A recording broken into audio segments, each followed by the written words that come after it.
All right, so in this lecture, we are going to talk about reflected light. Now, all light technically is sort of reflected light, but we're going to talk about it in a specific context. So typically when we have a scene, we have our primary light source, which in this scene, for example, would be these lamps at the top. And when those are coming down, let me go ahead and grab a brush here. We can draw in here and show what I'm talking about. When these are coming down, they're casting light on the top of this woman's face, on top of the pizza, on top of the glass, on top of her shirt, right? And that's our primary light source. However, in some settings, when the light is really strong or the object that the light is shining on is particularly reflective, you can get quite a bit of reflected light, which will show up pretty visibly in an image.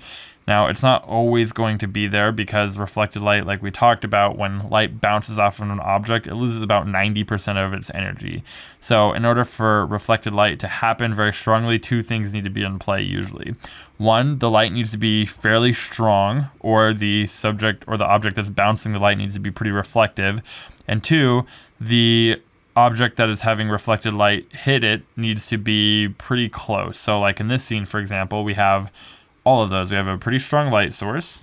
The pizza is somewhat reflective, and because of that, it's bouncing off to the woman's face, who is pretty close to the pizza. You can see, though, that it doesn't go everywhere. It falls off pretty quickly. And so you want to take that into account when you're painting it. You don't want to go, for example, on every single strand of hair. There is a little bit of reflected light along these hair strands. However, you'll notice that it's not very strong. It's very soft. So let's kind of zoom in here. You can see right here by her nose, this is what I'm talking about. You see how when it goes to the shadow side, oops, let's get rid of that.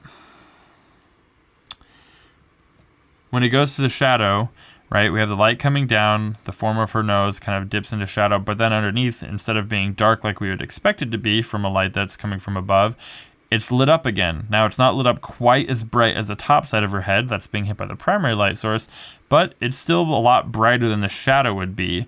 And that's what reflected light is. That really helps give a lot of form and dimensionality to your image or your object. Same thing underneath her brow. That should typically be darker because that's kind of an overhang from the light source, but instead it's actually catching all the reflected light as it comes up.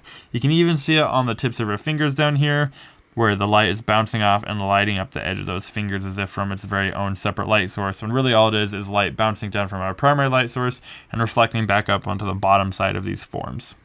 So, what does that look like in practice? Let's go ahead and try it for ourselves.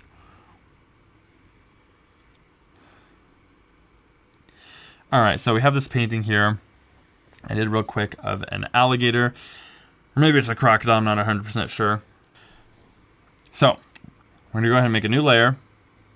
And this is going to be the layer we do our reflected light on. It's just going to be normal. I'll make sure it's on top of the alligator, obviously. So we're going to come over here and let's grab our color picker tool. And the light that's going to be reflected off is probably going to be green because that's sort of this really bright light source in the scene. But like I said, it's not going to be as strong as the main light source. So we're going to bring it down a little bit. And we're going to grab our brush again. We're going to come here. So I'm imagining the light is coming down. It's bouncing off of the ground or the water here. And it's going to just barely hit the underside of his jaw. Now we're going to get a little bit of reflected light here because it's pretty bright sunlight that we can tell by the bright white of his jaw there, where it's directly in the light. He's also pretty close to the ground, which is also going to have an effect on it. So let's bring it even darker and start painting this and bring my brush size down.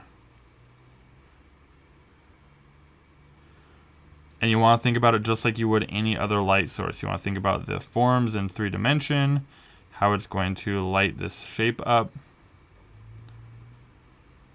So it's going to hit the bottom of the jaw here, for example.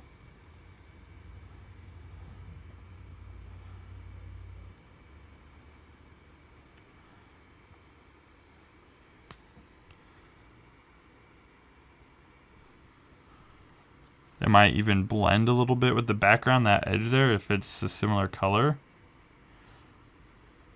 And it's also going to pick up on all these little forms here.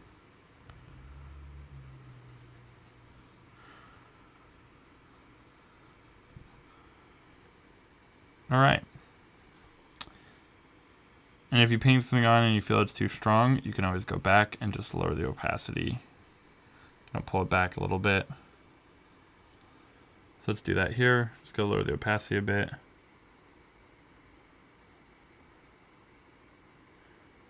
Maybe right about there. It's at 85%. I think that looks good. Actually, let's do this. Let's leave that opacity up. We're just going to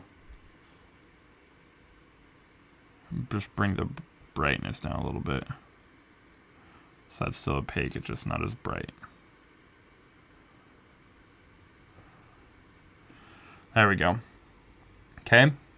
Now let's move on to some other areas. There's going to be reflected light from this sort of white area on his mouth. That's a really bright light source, so you can tell because of how white it is. It's almost all the way white. So when the light comes down, it's going to hit that and bounce off into the underside of a lot of the areas inside of his mouth. So get a little bit of a warmer color here. And we're going to come in and start lighting this up a little bit. So for example, the inside of his mouth won't be quite so dark as it gets some of this light. Same with the underside of his jaw here. So just along that bottom side, we're going to bring in a little bit of light.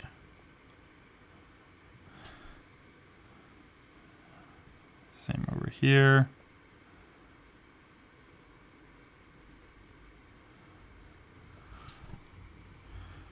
Okay, you can add some on the teeth if you'd like. And then even down here, it's going to get brighter as it goes.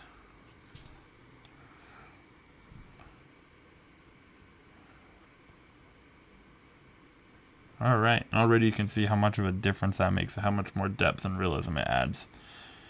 All right, now we have one last place that we want to add some of this, and that's going to be inside the mouth. So there's going to be reflected light both from the mouth and also the ground, and the inside of the mouth is kind of a reddish pink color, so we're going to go somewhere in between with this orange, and we're going to paint this in, especially along up here where the top of the mouth is.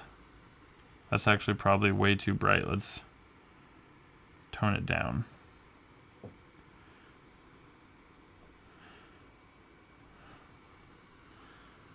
That's better. So you can see how soft reflected light actually is. It's not very strong, but that's going to come up from inside the mouth there.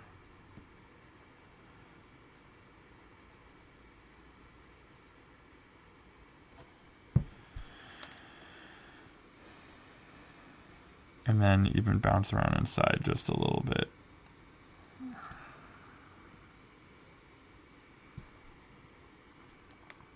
And if you need to switch to your eraser tool, you can always tone it back just a bit if you went a little too fast there.